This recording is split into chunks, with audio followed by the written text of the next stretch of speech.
Salam alaikum, marhaba, and good morning. My name is William Gaddison, and I'm one of the professors here at Maximus Institute. This morning, we're here to talk about strategic direction and about setting strategic direction. Before we begin, I want to give you just a bit of background on me. I have a master's degree in OD from Abilene Christian University. Also an undergrad degree in business from LeTourneau University. And I've spent about 25 years within industry. I've worked for 3 multinational organizations as well as an international organization. I'm also a recent author on the topic of leadership.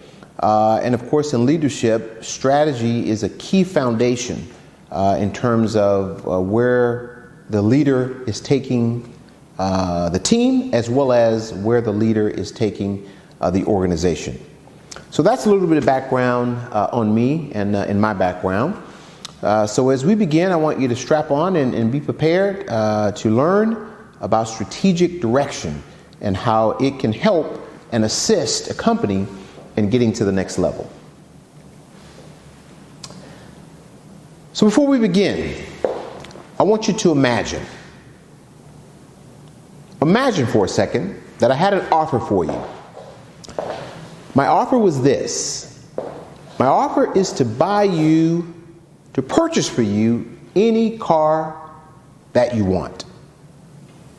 Doesn't matter the cost, doesn't matter the color, doesn't matter the model.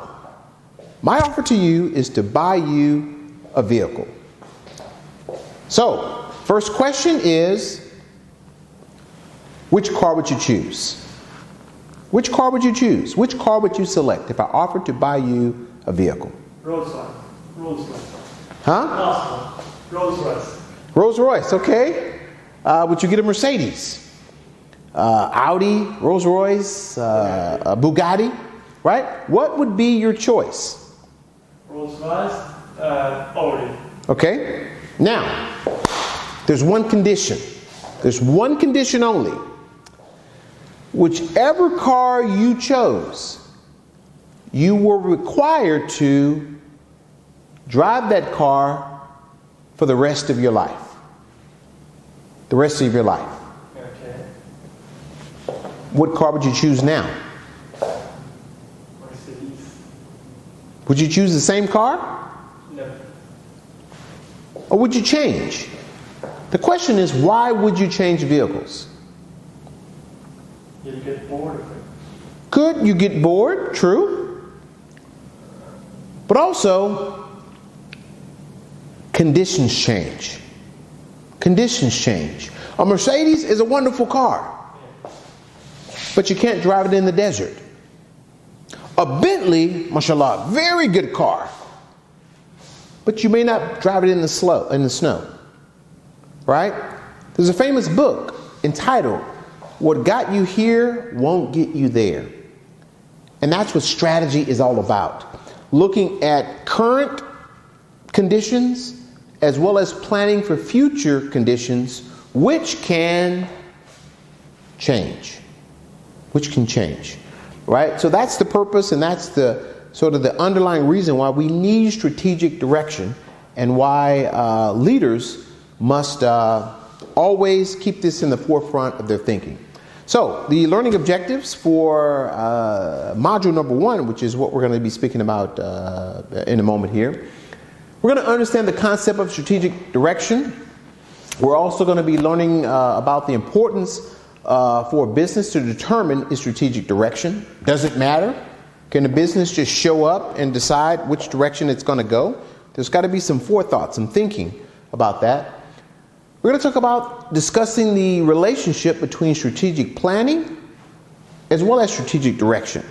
Are they the same? Are they different? And we'll look at that as we go along here. So, with that, let's begin with a thought. One of my favorite leadership authors is John C. Maxwell. And one of his famous quotes, which I love, he says that a leader knows the way, a leader goes the way, and a leader shows the way. What does that mean? A leader knows the way, a leader goes the way, and a leader shows the way.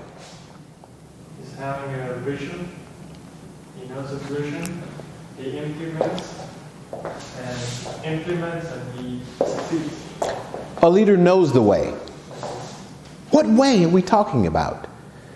That way, that path is strategic direction, right? A leader cannot take a team or an organization, a group, to an unknown destination. This is the purpose. This is why we need strategic direction. So the leader, he knows the way, he knows where he's going, and he knows why he's going that way, which is key, right? A leader goes the way. What does that mean? A leader goes the way. What does that mean? What do you think that means? Goes there, he takes you there, leads you there. He leads you to that path. Yep. He leads. And I like the word you use. He leads. So a leader takes action.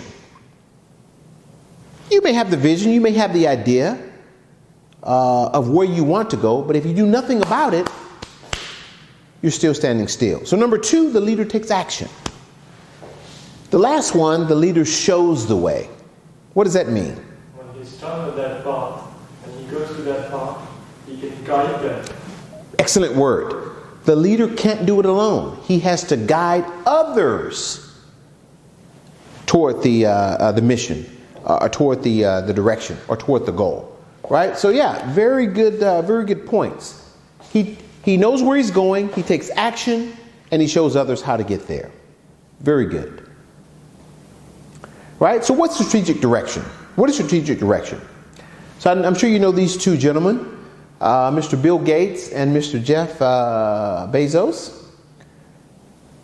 Right? So Bill Gates said, build platforms and ecosystems, not just products. Jeff Bezos said, put the customer first, invent, and be patient. Right? So, what does that mean exactly? What are they saying there? What do you think that means? His strategy for Bill Gates is mostly for technology. For example, Microsoft. For his, he wanted to make Microsoft and then make an ecosystem in Yes. which the people related to IT, mostly there, based on. But for Jeff, his main mission is to prioritize to the customer. Excellent. For example, if there's any complaint, Yeah. he will take action right Yeah, away. yeah. He will give some, he will just do anything. He will provide extra products, okay, as a compliment, so that he doesn't lose the customers. Yeah. His main mission is to have the people by his side. So the question is, do you think they made those statements just by accident? It was intentional.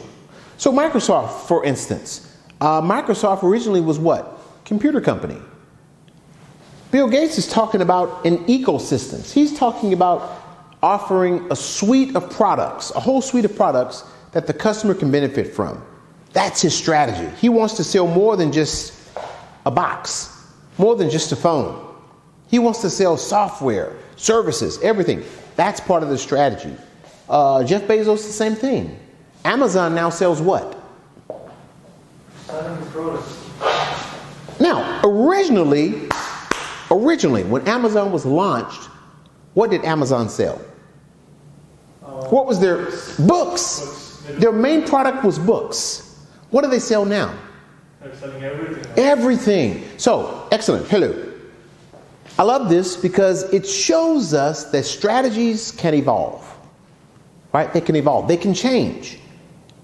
Question, why should they change? Why should a strategy change? We spend all of our time, we write the strategy, we design the strategy, we put it on paper, we announce it. Why should we change it? If you don't change one time, you are destined to be doomed. Yeah. A simple example I give you, Samsung and Nokia. Okay. They have been the oldest companies in the smartphone. Yeah. Okay. If you look at Samsung now, where is the market for Samsung? Yeah.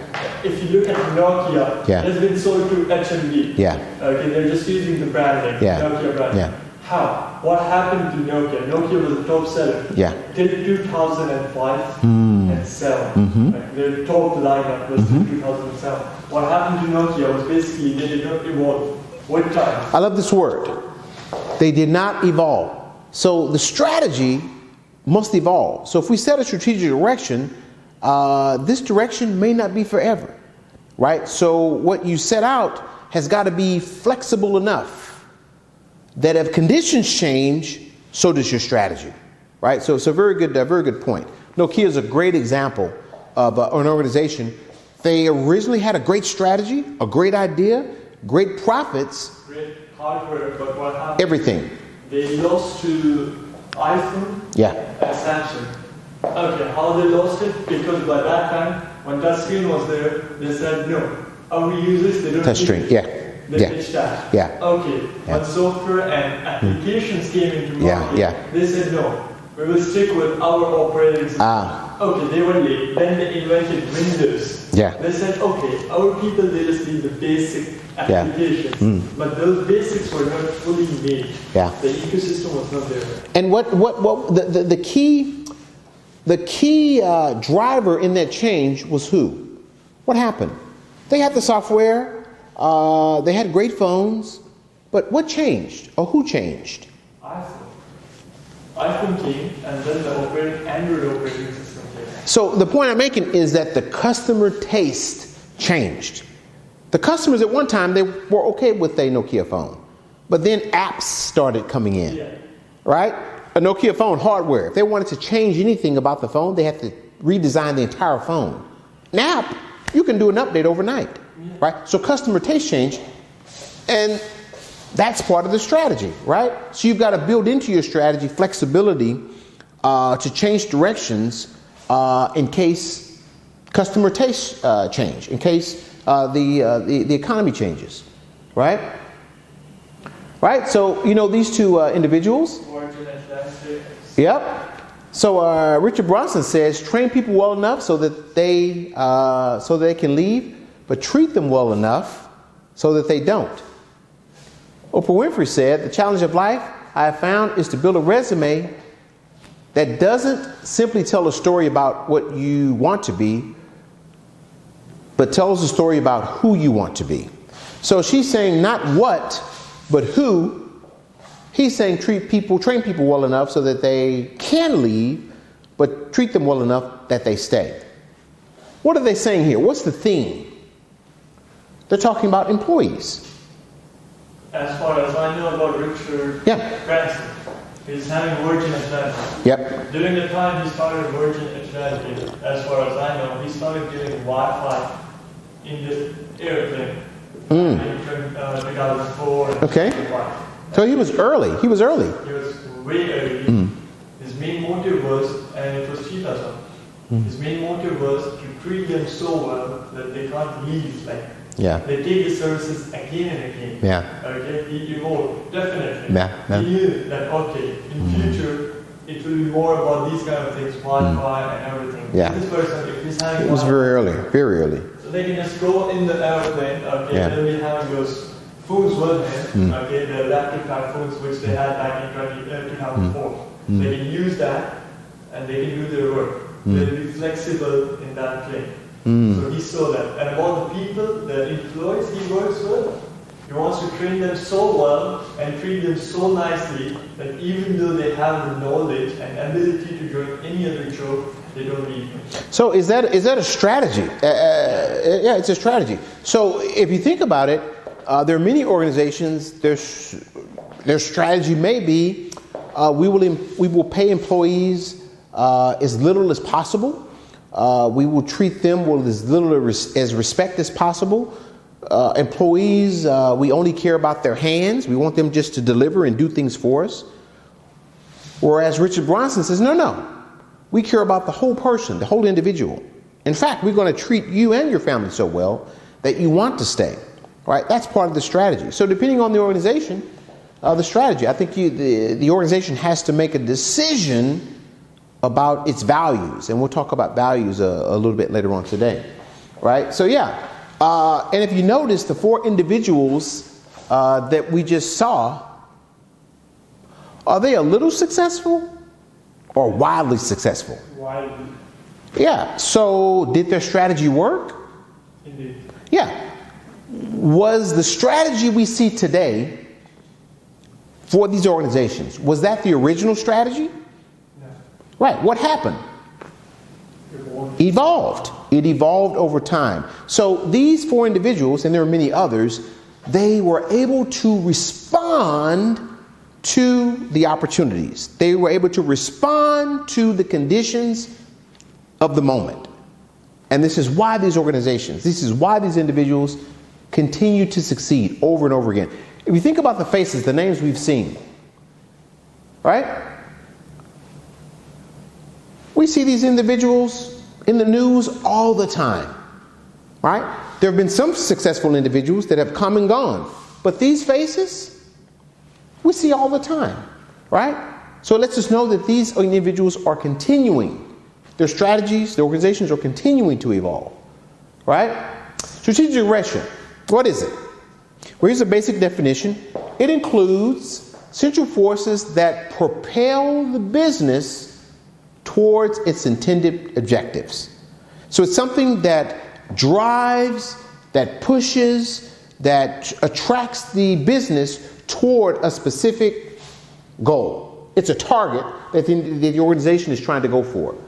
Effective business leaders refer to this element as strategic direction because it generates synergy. What is synergy? A great definition of synergy is 1 + 1 equals 3. That's synergy.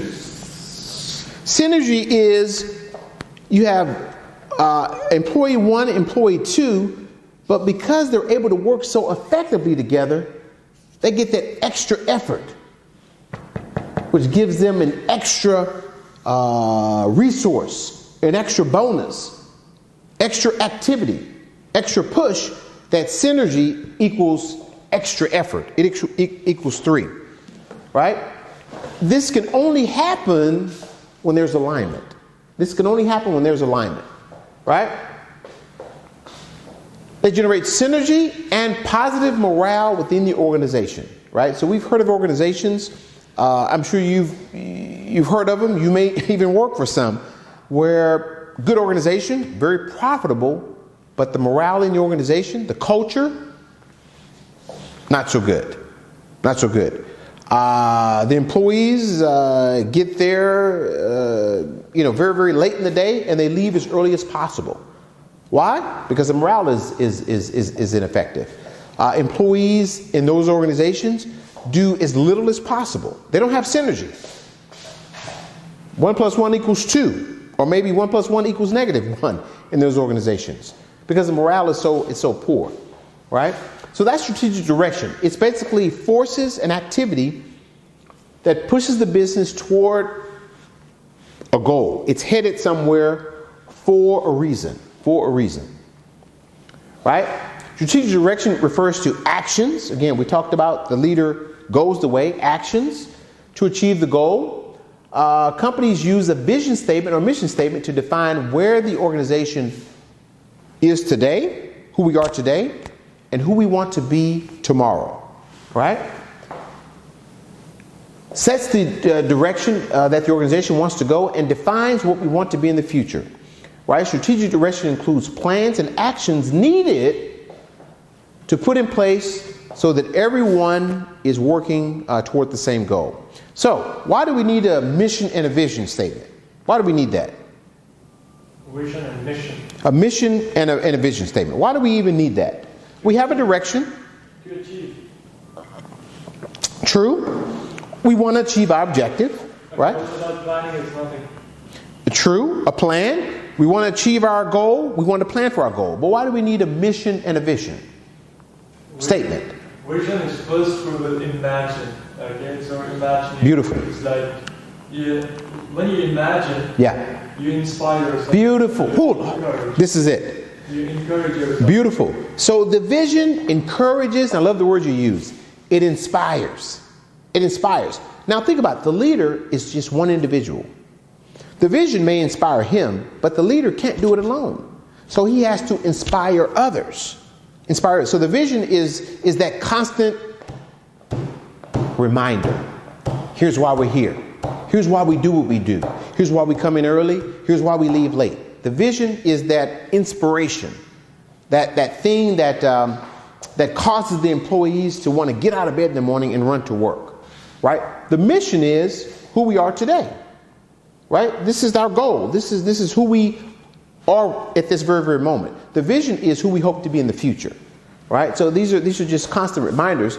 It announces to the employees who we are, who we want to be, but it also announces to the rest of the world, which can be great in attracting employees. Okay? Why strategic directions? Well, I love this quote. It says, directions or instructions given to explain how. Direction is a vision offered to explain why. Right? Why do we do what we do? Why is important? Right? Organizations should establish their strategic direction and then translate it so that everyone in the organization knows it is better, much better results are obtained when corporate-wide objectives are defined at the beginning and then applied to every area. We do it because we want everyone to know the direction we're heading, and we want everyone to know why we're heading in that direction, right? The why of the organization is very, very important. So the breakdown of strategic management, right? So we're going to go now in terms of the mechanics of how to set the strategic direction. So first, we set high-level purpose of the organization. The purpose, as we mentioned, is the why, right? Then we formulate. We establish how the purpose is going to be pursued or fulfilled. Then we implement. We carry it out. We've got our action plans, our steps, and then we implement it. Then, of course, very, very important, we evaluate, right?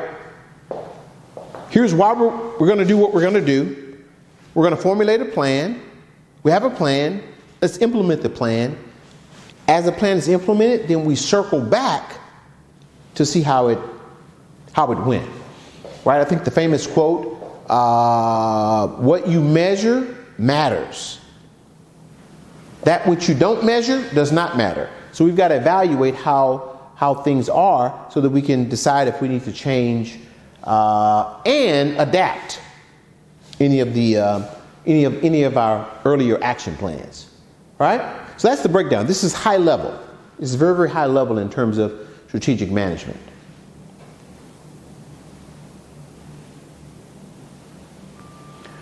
So the importance of strategic management or strategic direction, basically it's the basis on which a company operates, right? Every organization that exists out there has a reason why it exists. It has a plan of action.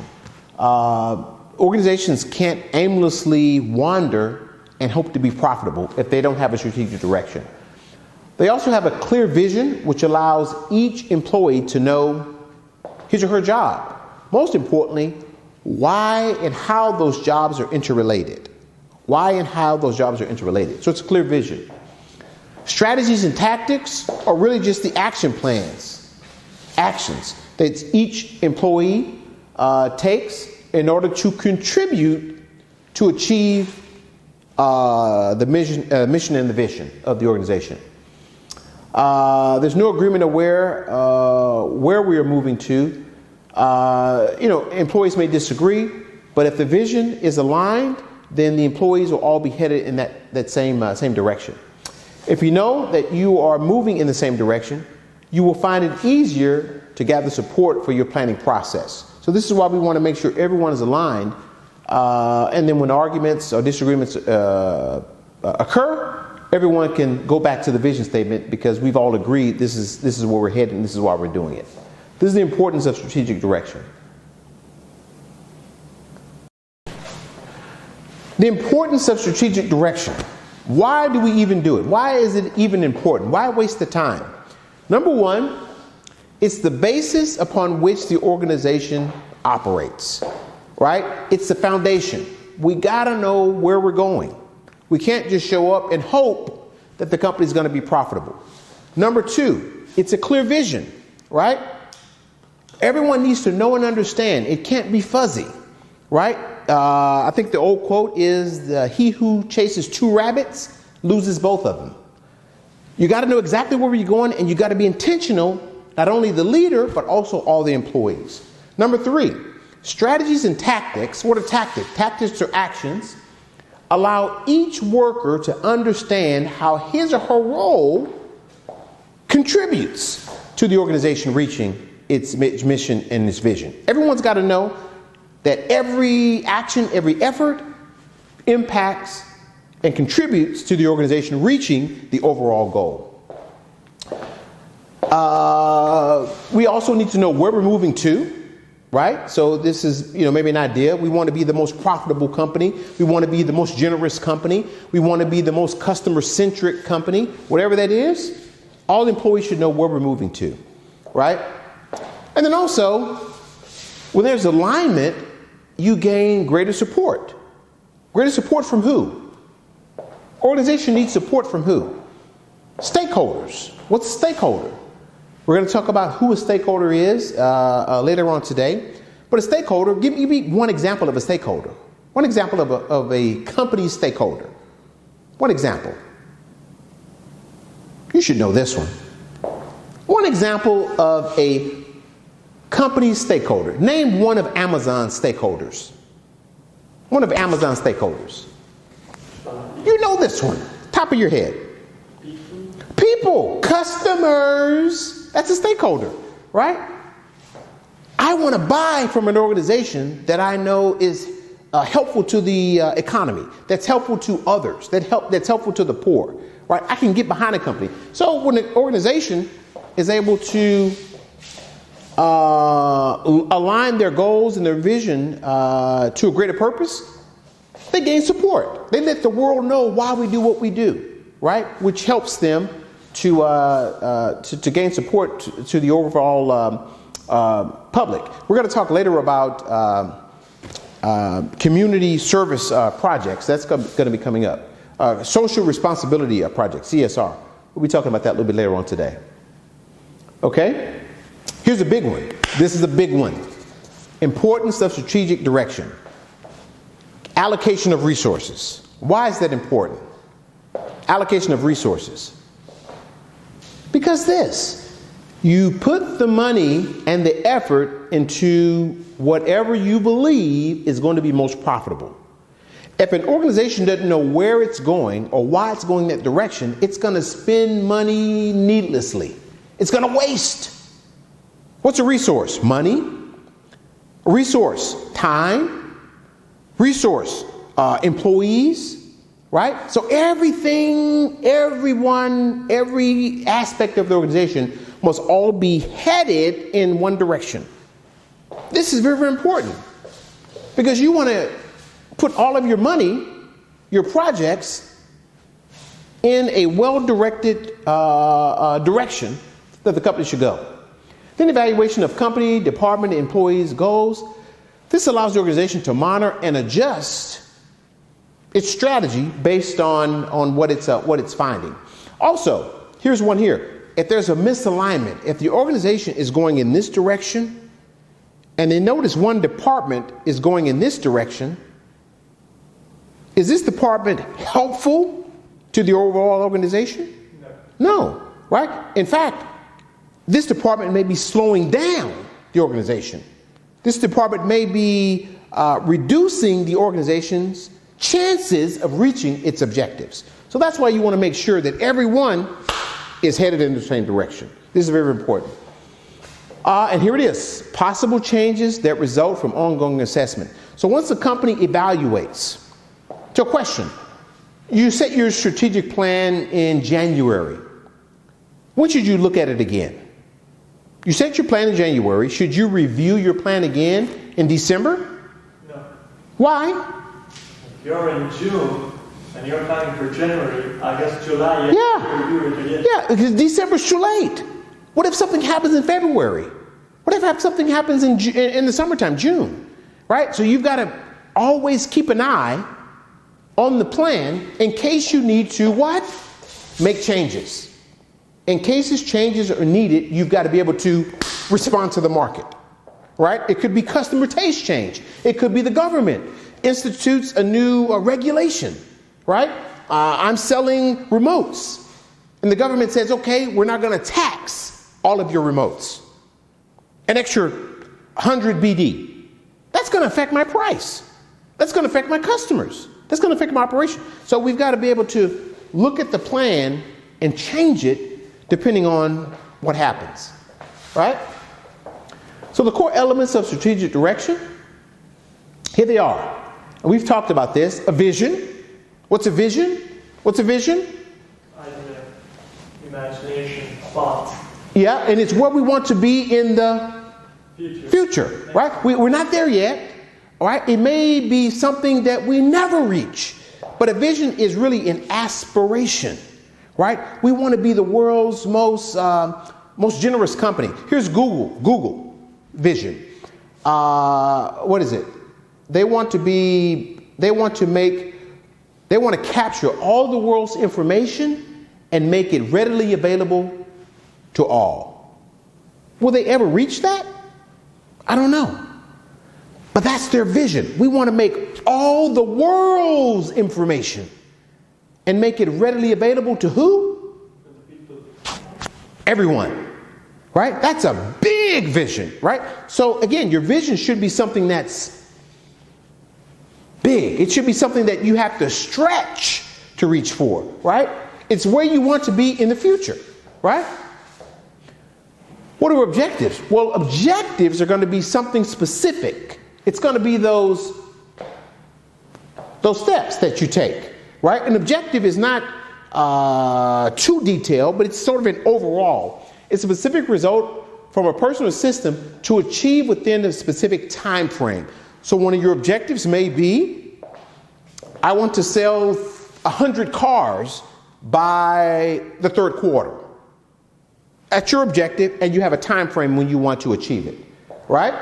So that's the objective. What's your mission? Well, your mission statement is really a short statement on why the organization exists, why we exist. A very, very short statement.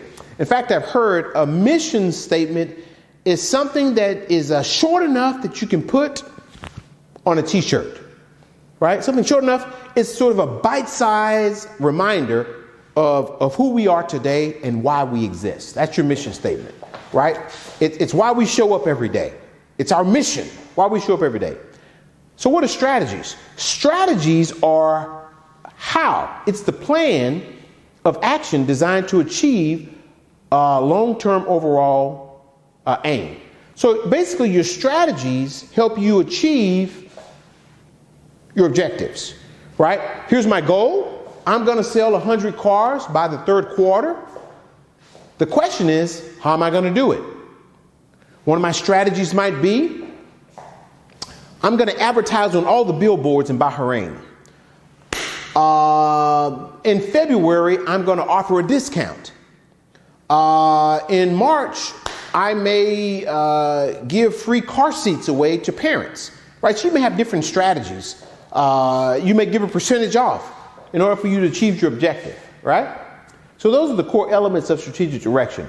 All of these components must be present when you're trying to set the direction.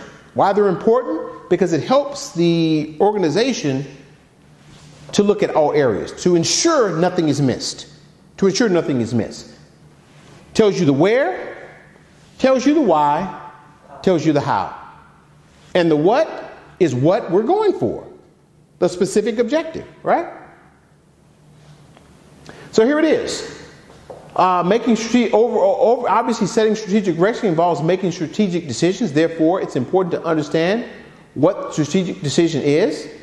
A decision is strategic when it leads to the company's overall activity into new business. It changes the future of the organization. In other words, strategic impacts the organization's business model for the present, for the future, and its competitors. Okay, so as a part of strategic direction, A consequence of strategic direction is really making strategic decisions. And I think this is probably one of the most challenging pieces to a leader's responsibility is decisions. Everything that you do pursue, there are going to be other things that you leave behind, right? We call that opportunity cost, right?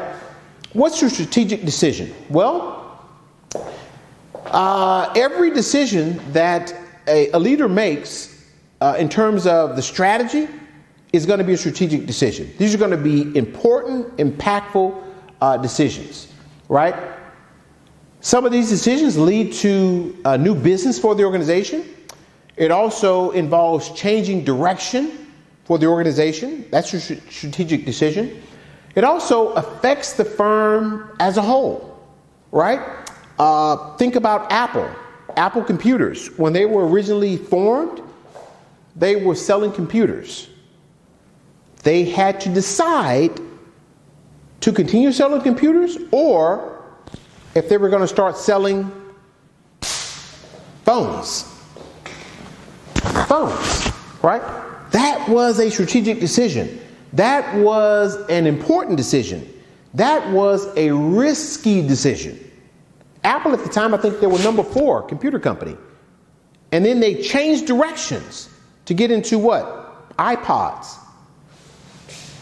Did that decision impact the organization? Absolutely, right? It impacted the employees, right? In other words, strategic decision impacts the company's business model. Apple moved from computers to phones to iPads to iPods. The future direction. Today, over 60% of Apple's profits come from the iPhone. The iPhone. It's not computers, it's the iPhone, right? And it also affects competitors, right? At the time, Apple was competing against other computer companies. Who's Apple competing against now? Maybe computer companies, maybe phone companies, maybe music companies, everyone, right? So these decisions have huge impact. These decisions are not necessarily not about what color should we paint this room. It's going to be decisions that affect and impact the entire organization. And if the decisions are right, if the decisions are good, very, very profitable. If the decisions are bad and not well thought out, your example of Nokia, right? It has significant impact, right? So a leader has got to make good decisions. Question, should the leader make the decisions on his own? Should the leader just sit in a room and decide, you know what, we're number 4 computer company, I think I want to sell phones. Is it wise for the leader to do that? Yeah. Right? What should happen, in your opinion? He cannot be a leader unless he has his people, his manpower with him. Yeah. How he can get a manpower, how he can get a vision, or how he can get a team. Yeah. Is being united with them. Yes. Communicate. Yeah. That's the key. Because the leader is, one individual is limited. Although the leader may be smart, may be very, very wise, may have had a lot of success, but every individual has a blind spot. And this is why the leader should not make those decisions in a vacuum. They should not make them alone. They should open it up and to get as much input as possible so that they can make the best decision possible. Very, very important. The decisions have significant consequences, right? Assessing the competition. This is another that helps the leader set his strategic direction. We've got to know what our competitors are doing. Why is that? Well, the traditional view of competitive analysis uses information, right? You may read the newspaper. You may get your competitors' newsletter. You may look at their website to see what they're doing. But also, it helps you to understand your organization's strengths, its weaknesses, as well as your competitors' strengths and weaknesses. And when you understand what you're good at and what they're not good at, what they're good at and what you're not good at, you can kind of decide and set your direction in terms of how you can succeed in capturing a market share, right? You'll know if you have competitive advantage or if your organization is vulnerable in a specific area. From a business model point of view, critical areas to understand around difficulty at recognizing market shifts. We talked earlier about customer taste. That's a market shift. I remember, you remember back in the 90s when everyone had a PC, a desktop PC, big PC. Yeah, big screen plugged up to your electrical outlet. This was fine. What changed? There was a market shift. Everything went from a computer on your desktop to a computer in your pocket. Everything went mobile. Blockbuster sold videotapes. I remember going to Blockbuster on the weekends, on Fridays. You go rent some movies, cassette tape, you go home, you watch the movies, you return the tape on Monday. Something changed. Streaming. Now, I don't have to go to Blockbuster to rent my videotape on the weekend. I can download my series on my phone and watch the entire series, right? What happened to Blockbuster? Are they still in business? Yeah, not doing so well. Netflix, though, is doing very, very well. Why? It's giving you access. Because they were able to shift. They understood where they were and they looked at what was coming. Netflix was renting DVDs. They had mail order DVDs. You wanted to rent a DVD from Netflix? You fill out a form, they would mail you the DVD. Then they realized this is not sustainable. We noticed that customers now want on-demand shows. So they got out of the DVD mail order business, and because of it, the company's doing very, very, very well. So how you assess your competition, Blockbuster and Netflix, keep in mind, Blockbuster was on the market, I think 4 or 5 years before Netflix even showed up. Netflix, though, were able to understand where Blockbuster was vulnerable. Where was Blockbuster vulnerable? Let's look at that case. Where was Blockbuster vulnerable? So Blockbuster at the time had, maybe 10,000 or more stores, thousands of stores all around the world. It was a big number, huge number. They were renting cassette movie cassettes on the weekend. I think 20-25% of their profits, Blockbuster's profits, came from late fees. What does that mean? I rent a movie on Friday. I'm supposed to turn it in on Sunday. I don't get a chance to turn it in. I turn it in on Tuesday. When I turn it in, I have to pay a late fee. So they were making a lot of money on late fees. But they had stores all over the world. Netflix comes into town 4 years after that. And instead of having stores, they had warehouses. You fill out a form, they mail you the DVD. What if you're late turning the DVD back in? What happens to you? Was there a late fee? Number one, no late fee. No late fee. So they understood that the customer would want to use them because they didn't charge any late fees. What was another disadvantage that Blockbuster had? Think about it. They had thousands upon thousands upon thousands of stores. Netflix had warehouses. Exactly. So Blockbuster had all these leases. They had to pay light bills. They had to pay employees. They had to pay insurance. They had to pay for parking. They had to pay for security just to manage all those stores. So if they were making, let's say, $1 million a year, over half of that went just for overhead. just for rooms and chairs and paint. Netflix, though, was different. They had a warehouse. A couple hundred employees. They had no stores and no leases. So all the money they were making went straight to profit. So they were able to see where Blockbuster was vulnerable. And because of that, Netflix is still in business today. Right? Understanding industry dynamics. So this helps the organization to set its strategic direction. We'll look at Porter's 5 forces a little bit later on today. But just a quick overview. So Porter's 5 forces, Michael Porter, of course, is a Harvard University, world-renowned Harvard University professor who created the 5 forces model.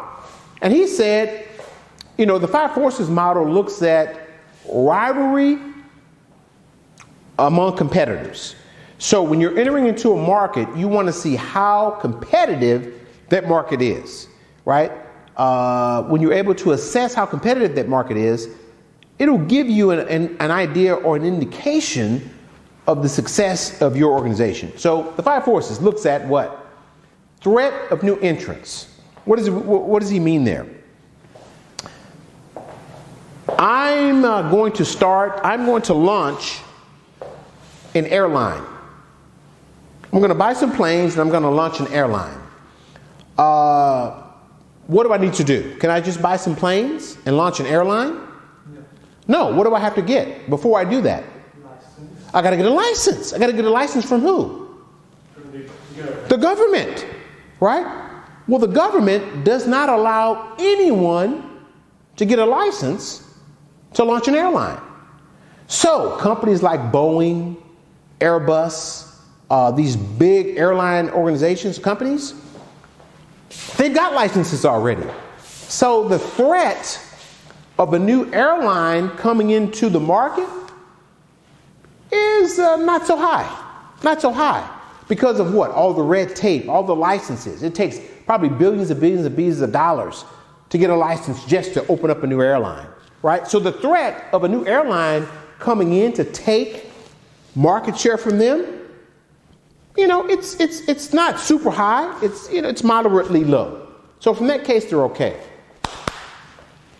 Bargaining power of suppliers. Now, do suppliers have power? Wait a minute. A supplier supplies me. I'm the customer. I have the power.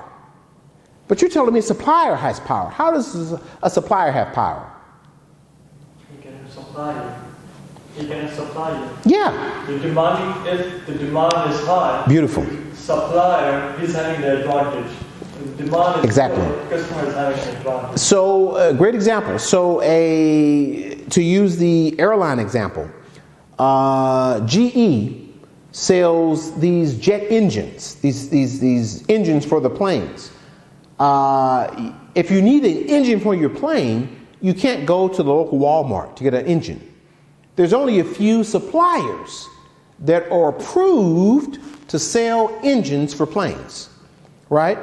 Now, GE is one of those suppliers. If there's maybe 3 suppliers out there that can sell these engines, GE has a lot of power.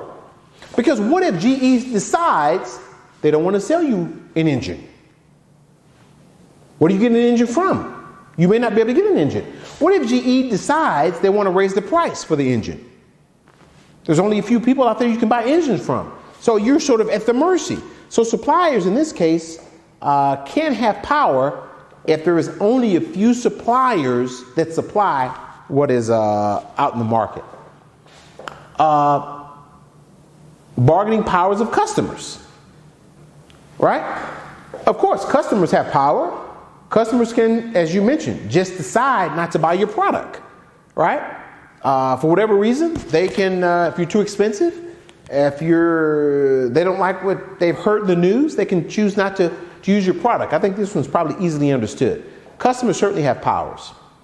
I love this one. Threat of substitutes, right? This is a big one. Let's say I want to take a trip to Dubai. I'm in Bahrain, but I want to get to Dubai. What are my choices? Right? I can take Emirates Airline. Emirates wants to sell me a ticket, right? But Emirates also has competitors. Who are their competitors?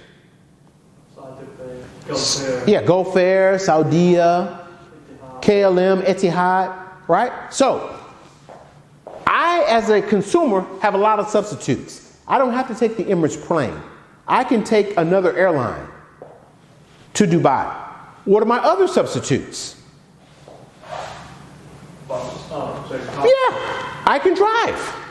So Emirates has to now deal with not only Etihad Airlines, KLM, other airlines. What if I want to drive? What if I want to take a boat? What if I want to take a train? What if I want to, I could do it in a couple months. What if I want to walk? Right? So, substitutes has a big power. Starbucks, they mainly sell what? Coffee. They have to compete against who? Costa. Who else? Local coffee shops. And who else do they have to compete against? Tea. Yeah, tea. Yeah. So I want coffee, but what if I want tea? They got to compete against people selling milk, other beverages, right? So substitution is a big one, right? So Portified Forces looks at all these 5 factors to help determine how competitive the market is.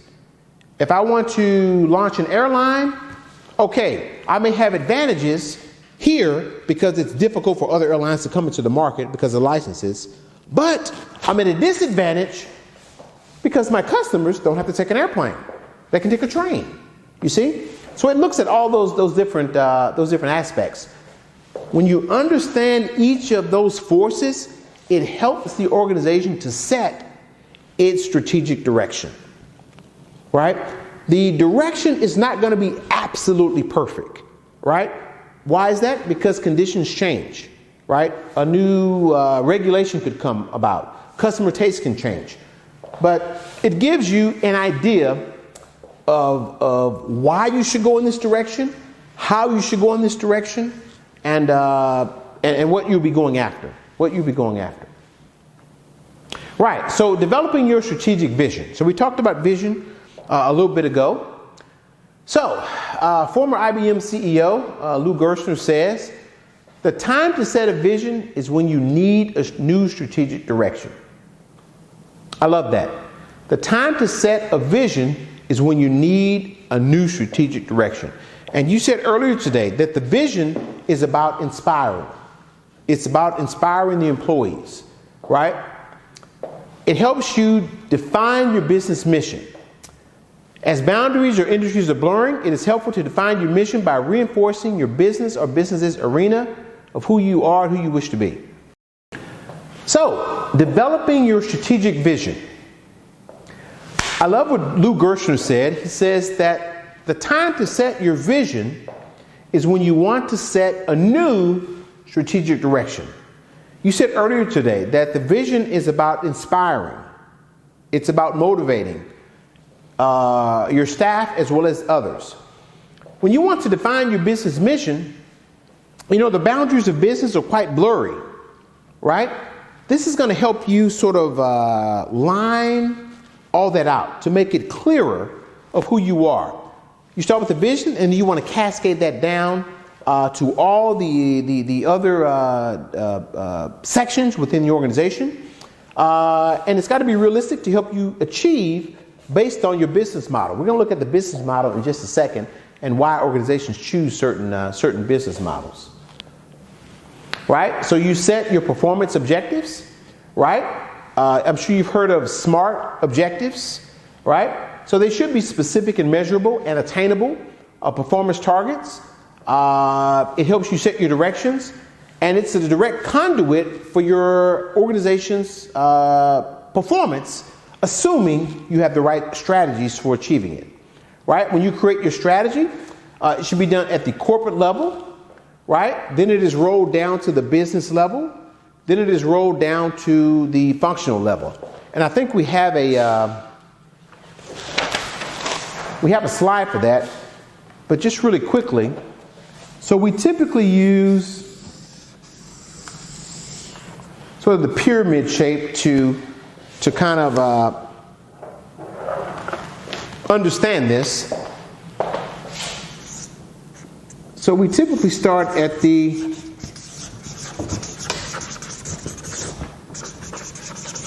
corporate level. Who sits at the corporate level typically? Who typically sits at the corporate level? Decision makers. Yeah, decision makers. We typically call this the C-suite, right? Because we have the CEO, the CFO, the CMO, the CHRO, the CPO, CIO, all the C-level executives, right, are at the, as they call it, the strategic table, setting the direction. Then you have the business level, right? That's what this is. The business level, right? And here you might have your divisions. You may have a division over, let's say, in India. You may have a division in, you may have the trucking division. You may have divisions in different functional areas or different locations. Below this, you have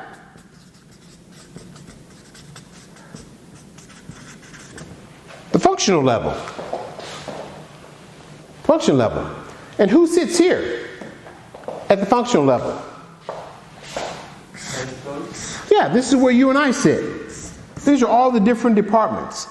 IT, HR, engineering, procurement, supply chain, right? These are typically known as the support functions, right? So they support, they're at the sort of at the bottom of the pyramid, but they support everything that's happening on top. Typically what you see is the strategy is developed at the corporate level, and then it is cascaded down through all the levels, right? The functional level, everything it does helps to support and it enables the organization to reach the strategy which has been set from above, right? They design it, they send it down, and everything here helps to support it. Everything in there helps to support it, right? So that's creating your strategy. That's sort of on a high level. Leadership is essential to setting and achieving the strategic direction, right? And we've been talking about leadership all morning here. Effective leadership is a prerequisite for effective governance and effective management, right? So you got to have a good leader that's setting the direction, taking action, and showing others how to take action. It's crucial for governing and managing the process, and the full potential of governance and management cannot be realized without a strong, effective leadership.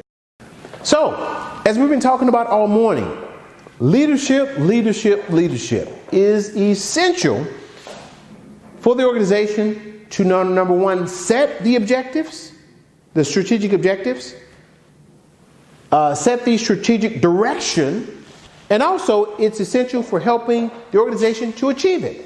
It is a prerequisite. You need good leadership to achieve it. Also, leadership helps the governance of it. You want to ensure that everything is being done in an ethical and in a correct way, right? So good leadership is going to govern, look at, view it, make sure things are moving in the right direction, right? The full potential of governance and management cannot be realized without effective leadership. You can have an absolutely great plan. You can have an absolutely great product. You can have an absolutely great market. But if the leadership is ineffective, the organization will move very, very slow or not at all. Or not at all. Very, very important. Leadership is everything. Right? So here's a quick slide to kind of show you the process of everything we've been talking about. This is a graphic of what we talked about. So you start the process with stakeholder analysis, and we'll be looking at what is a stakeholder and who are some different types of stakeholders. So you begin with the stakeholders, and you begin with the mission. The mission is what? Who we are today. The vision is what? Who we want to be tomorrow. Then you'll look at PESTEL, Porter's Five Forces, BCG Matrix, that's Boston Consulting Company Matrix, DMP, other analysis, SWOT, and we'll look at this on the next slides to see what this looks like. So the first one,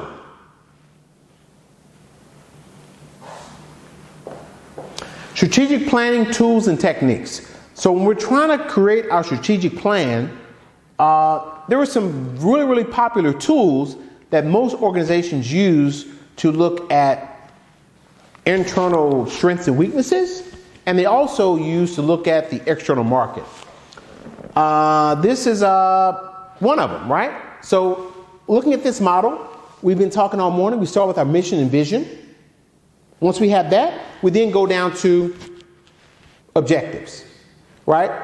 The strategies, are basically, what do we talk about? The strategy for achieving the objectives, and also the tactic. So the strategy may be, as we mentioned earlier, you'll put some things on sale. You may give away a free printer when someone buys a computer, this type of thing, right? Successful relation happens from top down or bottom up. Now, how can we understand coming from top to the bottom? How can the bottom up contribute to the organization's success? How is that possible?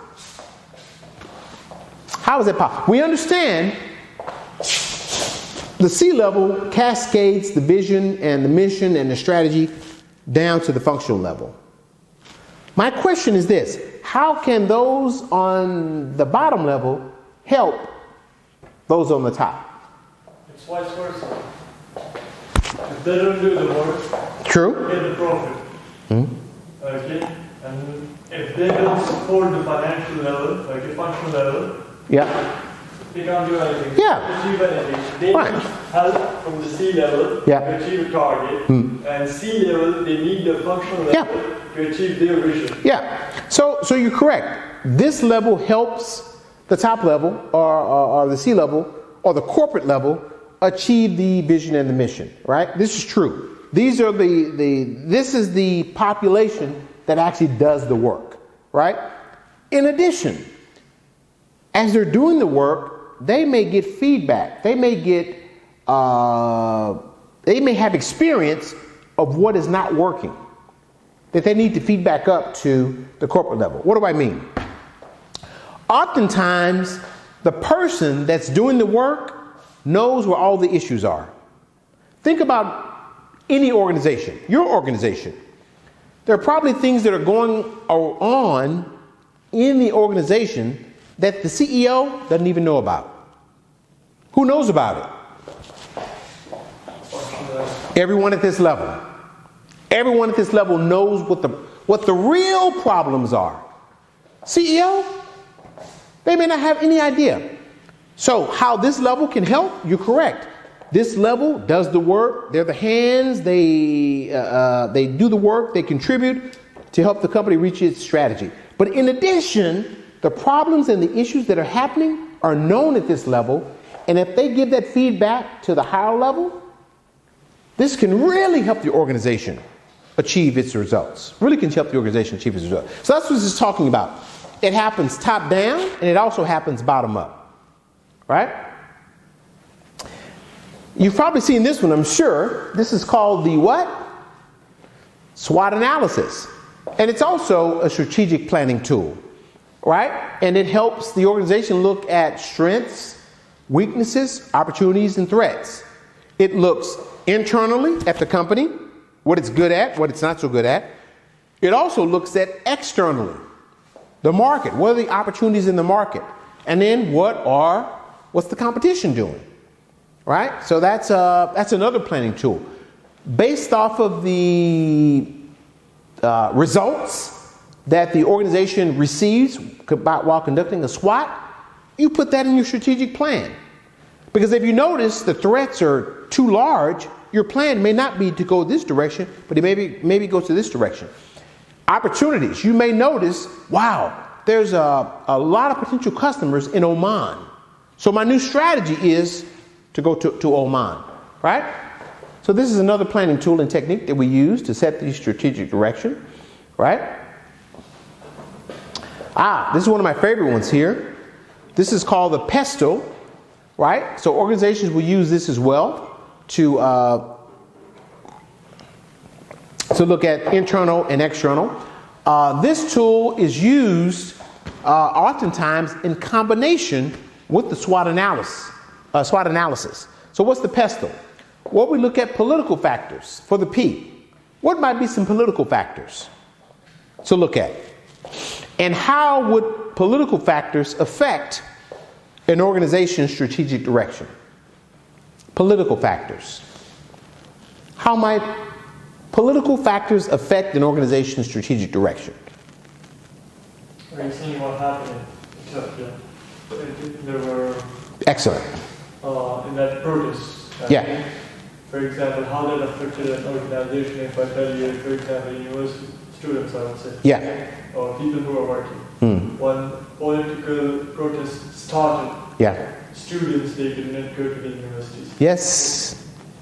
The universities got affected. Yeah. People working, they cannot go to their workplace. Yes. If you got affected, the organization, the company. Yeah. Political factors, they really affect the market. Yeah. Protests. So this is a great example. Protests can affect an organization's strategic direction, because if there are protests, no one buys anything. There may be a boycott. The country may be shut down. Also, elections. You have one president that's in office. A new election, a new president is in office. And that new president can change all the laws. I have one president, it's okay for me to sell my remotes in Bahrain. A new president comes in town, he says no foreigners can sell remotes. So these factors has a big impact, especially when you look at some of these leading countries, whereas one election can impact the entire world. Yeah. So this is why, a lot of the Western nations, things that go on there, it has ripple effects throughout the world, and especially with organizations, right? Tariffs is another one. We're two countries, we trade together. All of a sudden, new election happens, and the new leader says, no. If you want to trade with me, you have to pay. You see, that's going to affect my product, because a tariff makes my product more expensive for my customer. So what does that mean? My customer now pays less. Think about this. My customer is getting the same product that he always got, yet he's got to pay more for it. There's no advantage for him. He's paying more for something he used to pay less for. So the changing in governments definitely affects the organization, and we've got to factor that in when we're planning which direction we're going to go. Because I may say, you know what, instead of going to this country, I'm going to go to this country because they've got a more stable political environment. Economic factors. What are some economic factors that might affect my strategic direction? Economic factors. Mostly based on economy. Yeah, economies, right. So I like that. Economies. What we often refer to is the medium household income or disposable income. If I'm selling Rolex watches in a developing country, that may not be a good strategic idea, because in developing countries, they may not want Rolex watches. This makes a big factor. So depending on what you're selling, the price you're selling it for, you've got to have a target market or target audience who can afford your product. Technological factors, what are those? Technological factors could deal with if I'm making this remote. Maybe I can't get the proper material.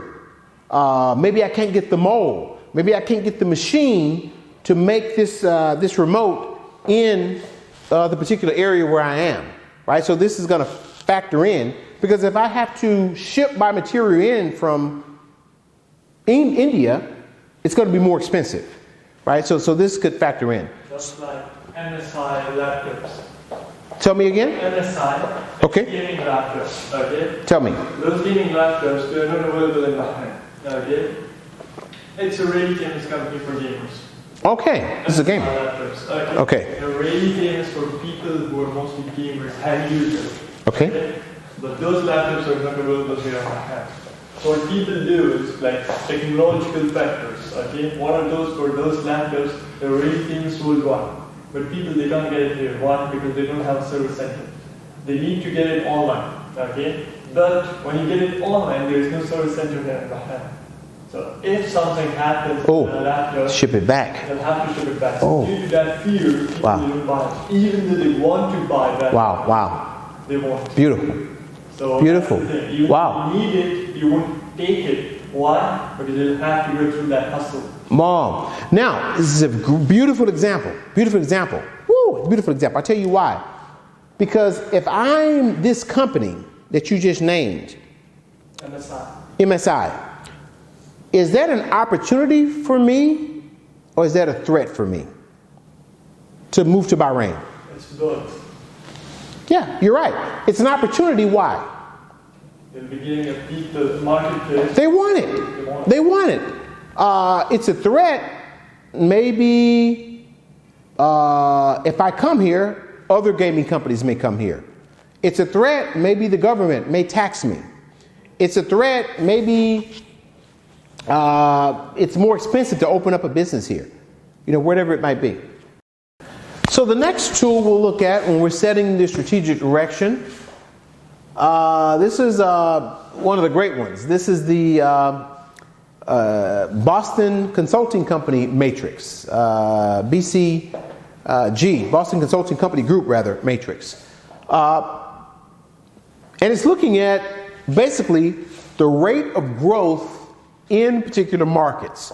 So you may have a particular product that you're selling in a particular market, right? And what it does, it segments or it groups those products or that business into 4 distinct markets, right?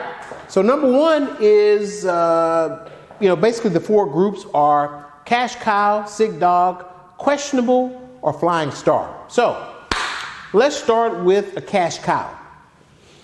A cash cow market will be a market or a product that the organization has that is just making money. Hand over fist.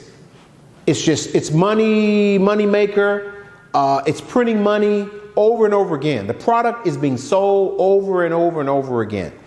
An example may be oil, right? Certain companies, they just sell oil for years, for decades. They've just been selling oil over and over again. Don't have to do much.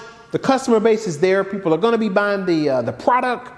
It's just a cash cow. They can depend on it every year, year upon year. It's just printing money. The next one is questionable market, right? So the growth rate in this market is very, very high, but relative to market share, they've got very, very little market share. You know, they may be able to sell, their product for a good margin, a good profit. However, they've only got a tiny bit of market share, right? The market is owned by others out there. So in this case, the question is, should the organization invest? Should the organization invest to expand the market? In this case, we put a question mark. Again, we talked earlier about strategic decisions. This is a strategic decision. Should you pour money into that market in order to grow the market share, or should you hold? And what they've said here, you group that product or that organization into a question mark, meaning that you do more analysis. Before you make the strategic decision, you do more analysis because you want to make sure that you make a good decision. Because once you commit, what we talked about earlier, resources, time, money, people, it's difficult to turn around. It's not impossible, but you waste time, money, and resources when you do. So in that case, we would group those organizations, that product, into a question mark. The third one is something called a sick dog. A sick dog is you've got low, very, very low market growth potential, and you've got relatively low market share. So this product will be a product that many people, many customers aren't buying anymore. In fact, the number of sales continue to decrease every year. In terms of market share, this product has very little market share. So the market share it does have, it's shrinking. So, strategic planning tool and technique. This is a very, very good one. This is the Boston Consulting Group Matrix. And essentially what this tool does is that it groups a product, an organization, a division into four specific quadrants. The quadrants are cash cow, sick dog, questionable, and flying star. And you're probably wondering, what the heck am I talking about? So I'll explain it. So if you look at a particular product, let's take a product for instance. We'll take first the cash cow. So if you look at the axes here, you have the X and Y. One is relative market share. So this is the amount of market share that a particular product or organization has in the entire market. The other axis talks about the rate of growth for the product or the organization. So it's looking at the amount of market share that the product has, and it's looking at the rate of growth, or I call the running room. How much more market can this product or organization capture? Is it a lot, or is it very, very limited? So a cash cow is going to be high on the relatively market share, meaning that this product has the majority of the market share. It's the number one product in the market. The number one product in the market. Everybody has it, everybody wants it, and it's a cash cow because it's making money.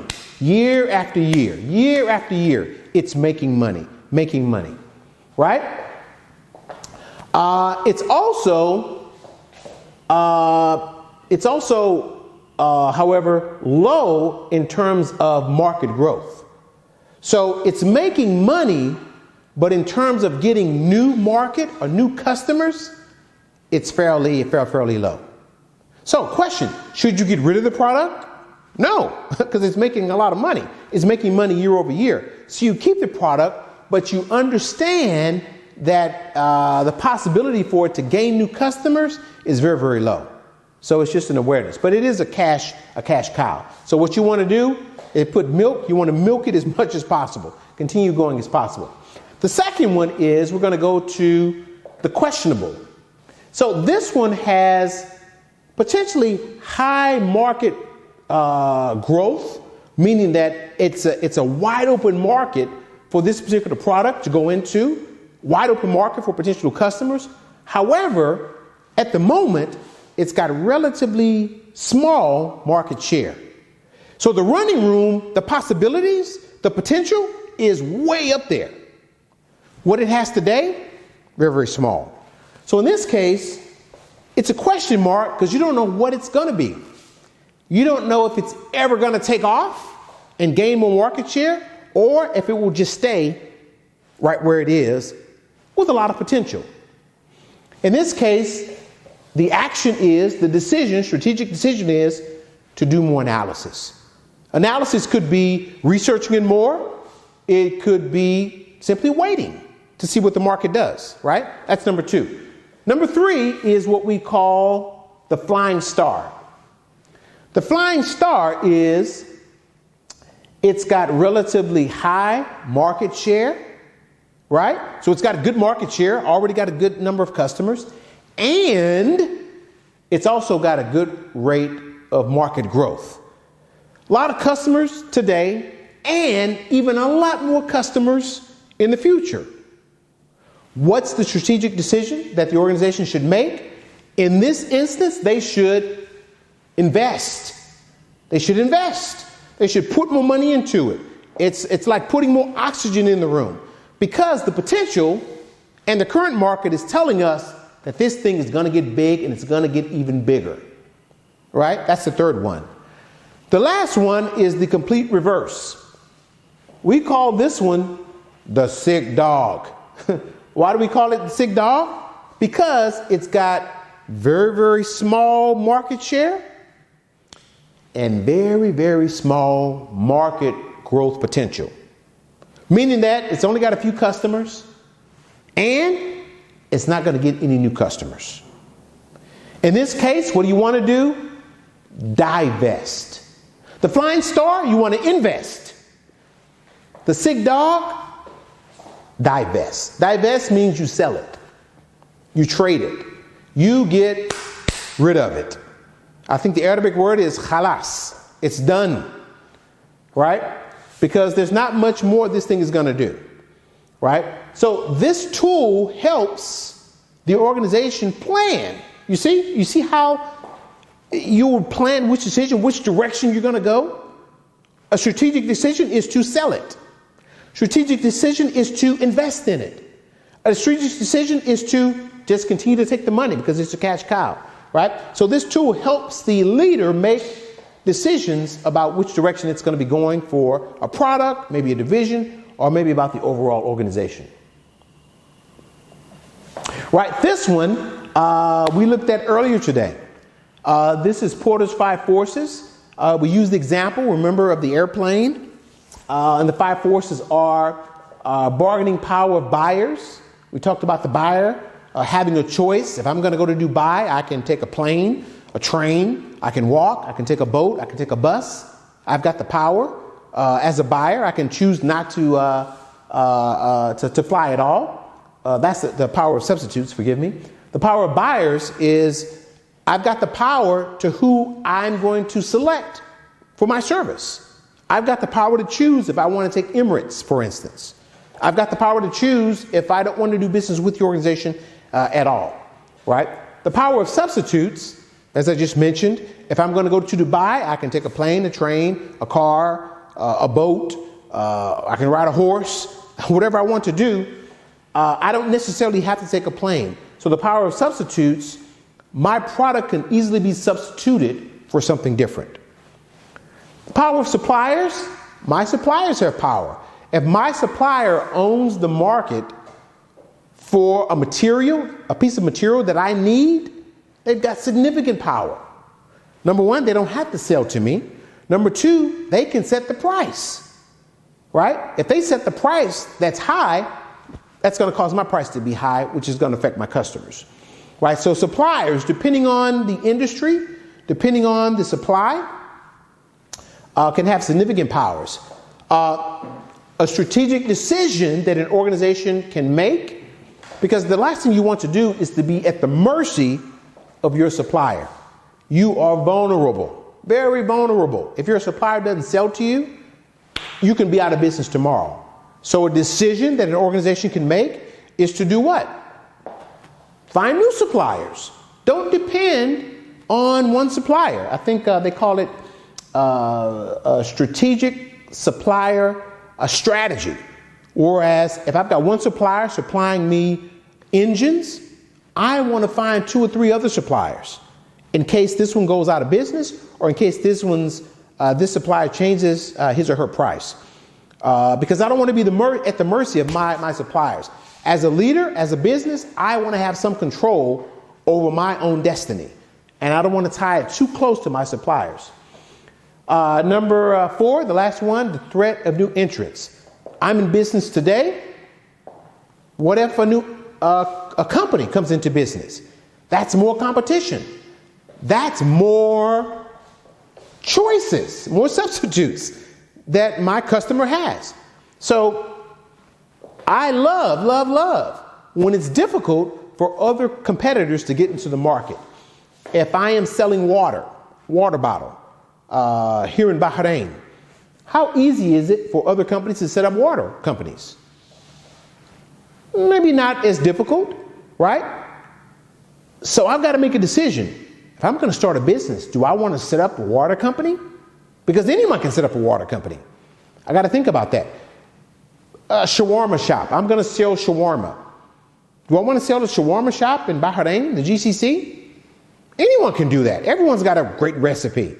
I've got to think about that, right? So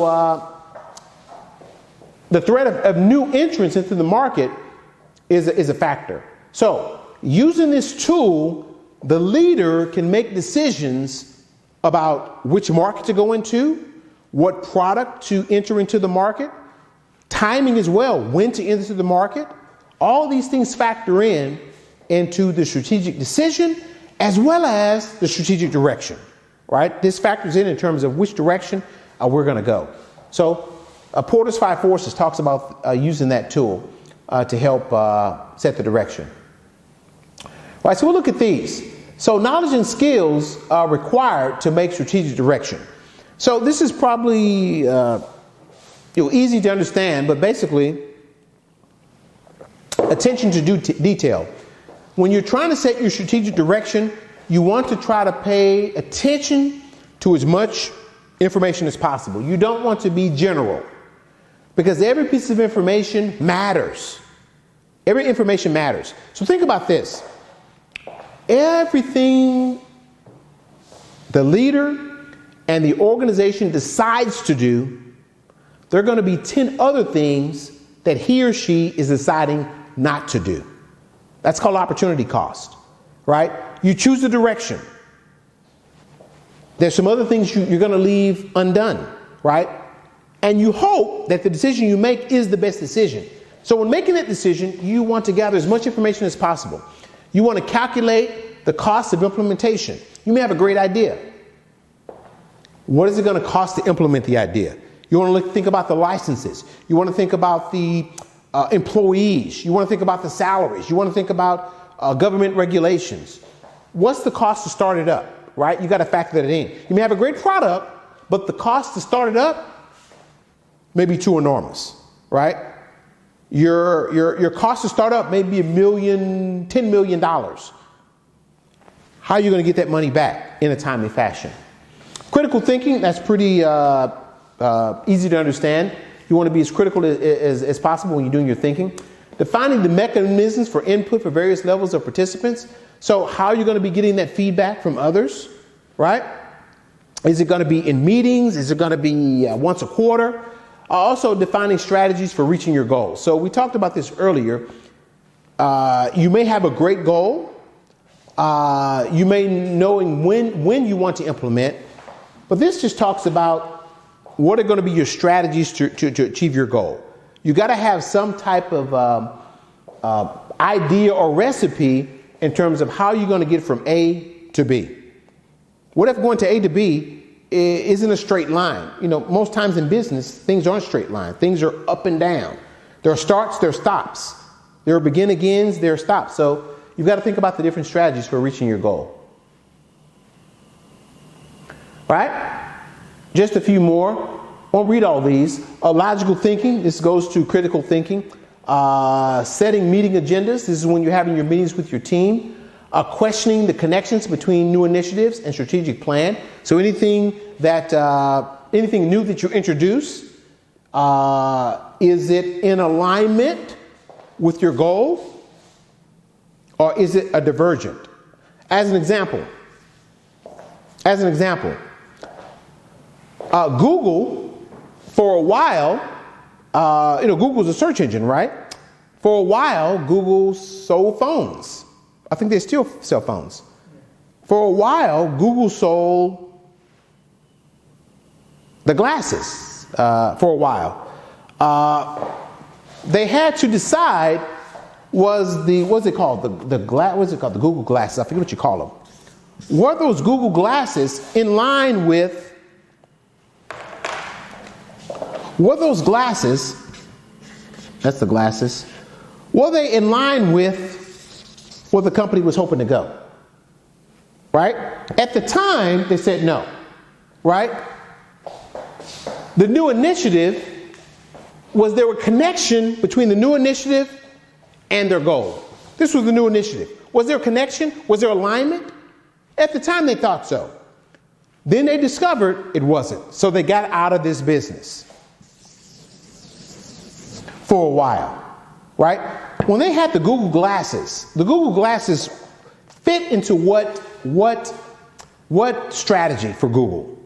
At the time, Google was focusing on this wearable technology, right? So the glasses fit into that strategy, right? At the time, remember we talked about timing is everything. At the time, this wasn't a good time, right? So they got out of that business. Recently, I think 1 week ago, Google just paid, I think $1 or $2 billion for a company called what? Fitbit. What is Fitbit?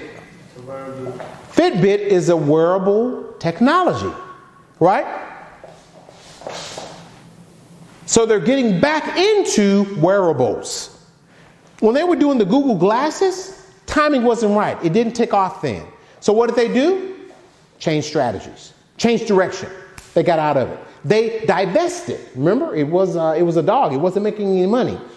They waited for the right time.